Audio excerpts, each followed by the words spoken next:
Have you ever felt like everything started falling apart right after a specific person came into your life? Not because of bad luck, not because of circumstances, but because something you couldn't quite name, began to shift. Your peace got heavier, your prayers got quieter, and that lightness you used to carry slowly disappeared. Most people never stop to ask why, but today we're going to ask exactly that question. Padre Pio, one of the most spiritually perceptive souls the Church has ever known, warned us that not every spiritual battle happens in the invisible. He understood something that many of us overlook, that the enemy doesn't always come dressed in darkness. Sometimes he walks through your front door wearing a familiar face.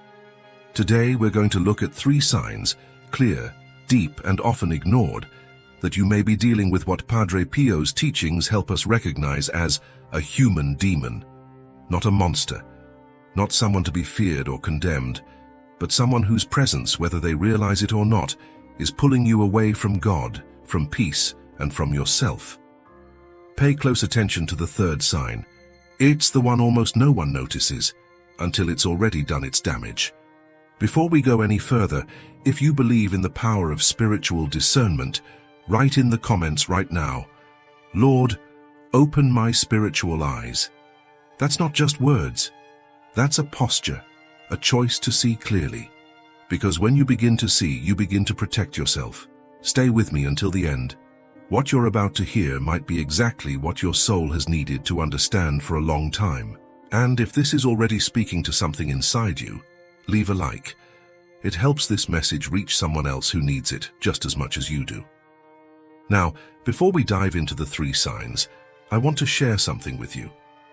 So many people in this community have been asking for a deeper guide, something they can return to in their quiet moments, something that goes beyond a single video. That's why I want to tell you about the ebook Spiritual Secrets of Saint Padre Pio. This is a spiritual treasure that walks you through how to pray with more strength and presence, brings you powerful prayers inspired by Padre Pio himself, and offers a practical guide for strengthening your faith every single day. It includes teachings that help you avoid common spiritual mistakes, real testimonies that will renew your hope, and a simple method for drawing closer to God, not just once, but as a daily practice. This is the kind of material that doesn't just inform you, it reshapes the way you walk with God. If you feel called to go deeper, the link is pinned in the comments. Don't let it pass you by. Now, let's talk about something Padre Pio understood with a clarity that few people in history have matched. He knew that the spiritual life is not lived in a vacuum. It is lived in relationship, with God, yes, but also with the people around us. And he recognized from years of prayer, suffering, and discernment that those relationships are not spiritually neutral. Some of them lift us, some of them quietly, steadily pull us down. There's a story worth telling here. A woman, deeply faithful, someone who prayed the rosary every evening without fail, began a close friendship with someone she met through work. At first, everything felt warm. But over the following months, something shifted in her. Her evening prayer, which had always been a moment she looked forward to, started feeling like a burden. She'd sit down and find herself distracted, restless. She began skipping days, then weeks. She told herself she was just tired, but the truth was something else. Something she only recognized much later, when some distance gave her the clarity she'd been missing. The friendship itself had become a slow drain on everything that once kept her spiritually alive. Padre Pio once said that the enemy does not need to destroy your faith all at once. It is enough to weaken it gradually, and that gradual weakening almost always has a point of entry. The first sign is the most subtle and the most dangerous, precisely because of that subtlety. This person doesn't attack your faith directly. They would never say, "Stop praying," or "You're wasting your time." That would be too obvious. What they do is far more effective. They occupy your time. They fill your emotional bandwidth. They create a constant low hum of drama, need, and distraction, and leave you at the end of the day with nothing left to bring to God. Think about what prayer actually requires. It requires stillness. It requires an interior space that hasn't been consumed by noise. And what happens when someone in your life makes sure that space is never quiet? When every conversation pulls you into tension or emotional chaos? When their needs always feel urgent, always feel like they demand your full attention right now, you stop praying. Not with a dramatic decision, you just stop finding the time, stop feeling the desire, and slowly your relationship with God, that tender living connection, begins to feel distant, abstract, like something from another season of your life. Padre Pio was unambiguous about this. He told his spiritual children repeatedly, the first thing the enemy targets is your prayer life, because he knows that a person who prays is a person who is protected.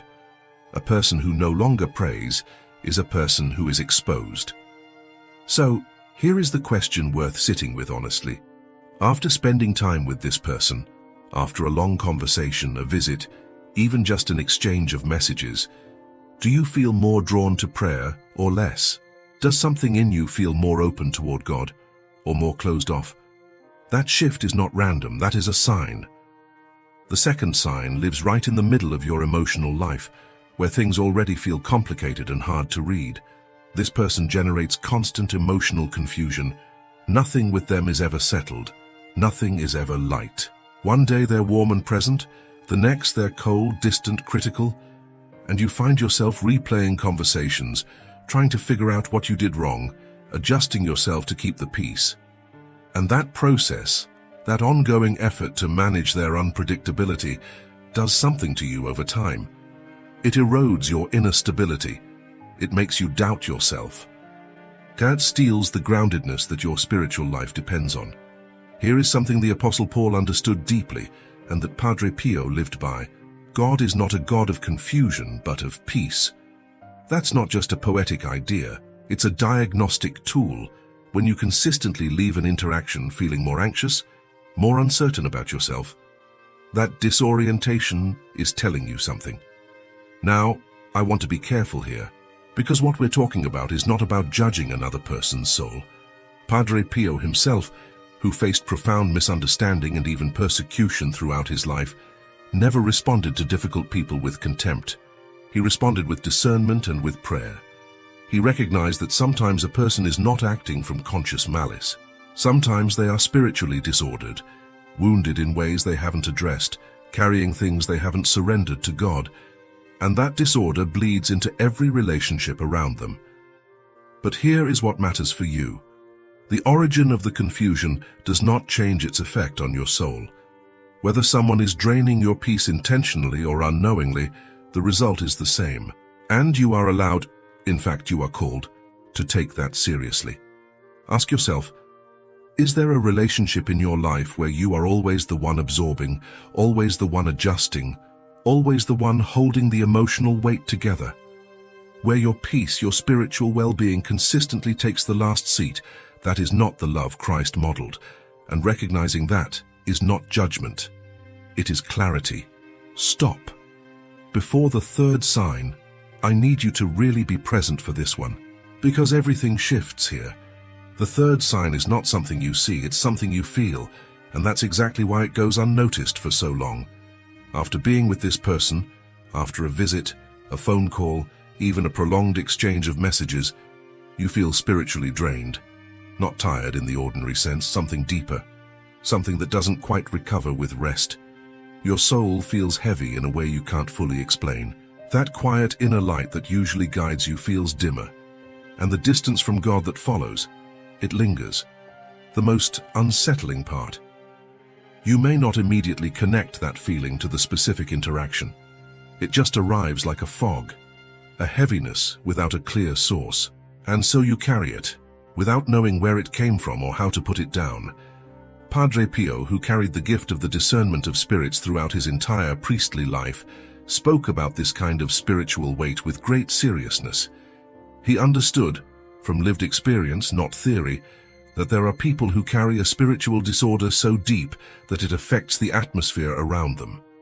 He encountered it, he discerned it, and he learned to navigate it through prayer, through the sacraments, and through an unwavering trust in God's protection. What he left us is a framework for taking our own spiritual experience seriously, for trusting when something feels wrong, even when we can't articulate it, for honoring what our soul is trying to tell us instead of explaining it away. If someone consistently leaves you feeling spiritually worse, emptier, heavier, further from God, that is not a small thing. Your soul is trying to tell you something. Listen to it. So what do? Because discernment without action is just awareness, and awareness alone doesn't heal anything. The first and most important step is to pray, especially when you don't feel like it. Particularly when you don't feel like it. Padre Pio was relentless on this point. The moments when prayer feels hardest are often the moments when it is most needed. The dryness, the distraction, the sense that your words aren't reaching anywhere. Push through it anyway. Show up anyway. Because returning to God again and again, even in weakness, is itself a form of spiritual resistance. Go to confession. Padre Pio recommended this with an urgency that might surprise us today. He saw the sacrament of reconciliation not merely as a ritual of forgiveness, but as a real and powerful closing of spiritual doors we often don't know have been left open. In the middle of a draining relationship, the confessional is one of the most practical tools you have. Use the sacramentals of the Church, holy water in your home, a crucifix placed with intention, the rosary in your hands. Padre Pio called it his weapon, his armor. These things matter. They are not superstition. They are the Church's accumulated wisdom about how the spiritual and material worlds meet. And bring the situation to the Eucharist. Sit before the Lord with the weight of what you've been carrying and simply place it there. You don't need the right words, you don't need to have it figured out. The presence of Christ in the Eucharist is sufficient. It has always been sufficient. And then, the step that many people find hardest, set limits. There is a deep misunderstanding that runs through many faith communities, the idea that being a good Christian means having no limits. That love means absorbing everything. That faithfulness means staying in every relationship regardless of what it costs you. But Padre Pio's life tells a different story.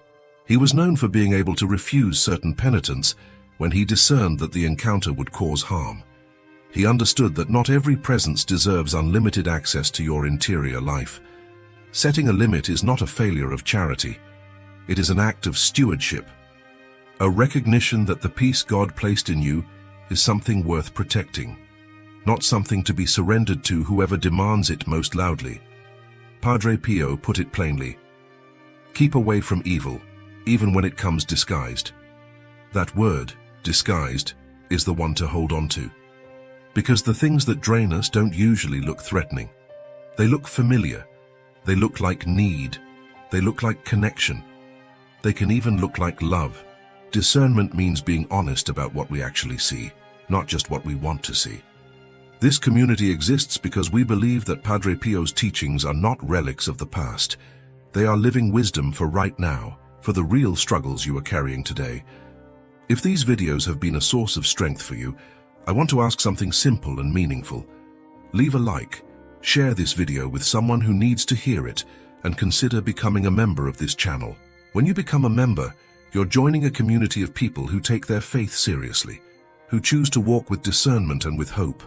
Your support keeps this mission alive, and it means more than you know. Now let's bring this home. 3 signs, 3 patterns worth watching for in the relationships around you. The first, someone who slowly, quietly pulls you away from prayer, not with arguments or pressure, but through distraction, emotional dependency, and the constant occupation of your interior space. After time with them, God feels further away. The second, someone who generates ongoing emotional confusion, instability, unpredictability, the slow erosion of your confidence and your peace, a relationship that leaves you doubting yourself rather than grounding you more deeply in who you are. The third, someone who leaves you spiritually drained in a way that goes beyond ordinary tiredness. A heaviness in the soul, a dimming of the inner light, a distance from God that appears after specific interactions and doesn't quite go away on its own. None of this is an invitation to look at the people in your life with suspicion or hostility. Padre Pio never taught fear. He taught discernment, which is something entirely different. Discernment is clear-eyed, it is grounded in love, It sees what is actually there, without panic and without contempt. And then it acts, with wisdom, with prayer, with the courage to protect what God has placed inside you. Your soul was not made for this kind of weight. It was not made to be slowly emptied. It was made for God, for the kind of peace that, as Jesus himself said, surpasses all understanding. So here is my question for you, and I want you to sit with it honestly. Is there someone who came to your mind while you were listening to this? A face, a name, a relationship your heart quietly recognized in one of these three signs? If so, don't dismiss it. Don't explain it away. Bring it to prayer. Bring it to the sacraments. Ask God for the clarity to see what is truly there, and for the courage to act on what you see. Padre Pio once wrote to someone struggling in exactly this kind of relationship: pray, hope, and don't worry. But he also said, and this part matters, that prayer must be accompanied by prudence. That hope is not the same as passivity. That trusting God does not mean surrendering your discernment. You are allowed to see clearly. You are allowed to protect your peace. You are allowed to choose, with love and without guilt, the relationships that build you toward God, and to place honest, compassionate limits around the ones that don't. If these words have spoken to something real in you today, write in the comments, "I choose to protect my soul." Let that be your declaration. A reminder, every time you read it back, that clarity is not cruelty, and that guarding the peace God gave you is one of the most faithful things you can do. Share this video with someone who needs to hear it. There are people in your life right now who are spiritually exhausted and don't know why. This message might be exactly what helps them begin to understand. Thank you for being here. Thank you for taking your spiritual life seriously enough to ask the hard questions. Walk in peace. Walk with discernment. And remember the words Padre Pio never stopped repeating, not as a formula but as a lifeline: pray, hope, and don't worry.